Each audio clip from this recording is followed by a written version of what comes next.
Francesco Porcina, presidente della Coop Sulcis Agricola, in questo servizio speciale per il paese di Masainas non possiamo fare a meno di parlare dei carciofi e voi ne distribuite davvero tanti. Sì.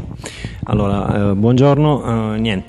La Sulcis Agricola è una cooperativa formata da una sessantina di soci, che i soci arrivano in pratica sia da Masainas che dai paesi limitrofi, quindi Sant'Anna-Resi, Giba, eccetera. Per quanto riguarda la cooperativa si occupa di che cosa?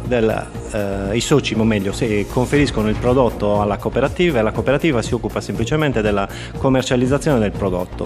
Quindi funge da magazzino e commercializza il prodotto. Lo commercializza dove? Lo commercializza prettamente nel nord Italia, dove il nostro prodotto, lo spinoso, viene molto apprezzato. Tra l'altro proprio lì nel nord Italia viene spedito il vostro prodotto che è di una qualità eccelsa.